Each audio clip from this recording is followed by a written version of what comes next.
یہودی ہمیشہ اسلام کے دشمن رہے ہیں اور انہوں نے ہر وہ حربہ استعمال کیا ہے جس سے کہ اسلام کو داغدار کیا جا سکے، دامن اسلام پر دھبے لگائے جا سکے۔ اس نے ایک عورت کو تیار کیا اور اسے یہ ٹارگٹ دیا، مشن دیا کہ تم جاؤ، اسلامی علوم حاصل کرو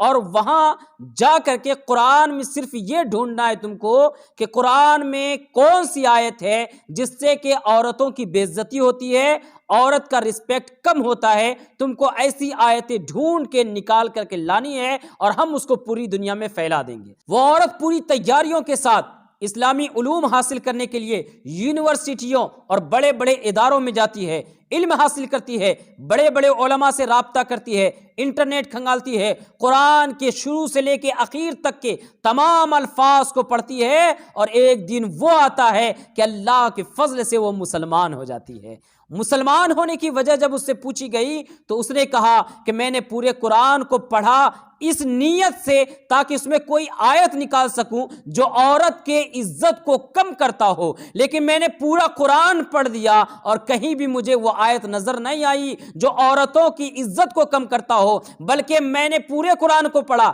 مردوں کے نام سے ایک بھی سورت نہیں ہے، لیکن عورتوں کے نام سے ایک سورت ہے، سورۃ النساء، اور میں نے اس کو قرآن کو پڑھا۔ پورے قرآن میں نے عورتوں کی عزت، تعظیم، احترام کے بارے میں بتا کیا۔ میں نے حدیث بھی پڑھا جس میں ماں کے قدموں کے نیچے جنت، بیٹی کو جنت میں جانے کا بہانہ، اگر بیوی خوش ہے تو اس شوہر کے جنت میں جانے کی ضمانت۔ یہ چیزیں جب میں نے پڑھی ہے تو میرا دل پکار اٹھا کہ یہ وہ مذہب ہے جو عورتوں کو دنیا میں سب سے زیادہ عزت اور احترام دیتا ہے، تو کیوں نہیں اسی مذہب کے اندر داخل ہو جایا جائے۔ میرے دوستو، ایک طرف تو یہ غیر مسلم عورتیں ہیں جو اسلام کی خوبصورتی کو دیکھ کر کے، اسلام کے قرآن کی آیتوں کو پڑھ کر کے ایمان کی دولت سے مالا مال ہو رہی ہیں، اور ایک طرف ہمارے قوم کی بیٹیاں ہیں جو مسلمان گھر میں پیدا ہو رہی ہیں، اسلامی نام ہوتا ہے، لیکن ایک وقت آتا ہے جب ان کی جہالت کی وجہ سے، میڈیا کے پھیلائے گئے جال کی وجہ سے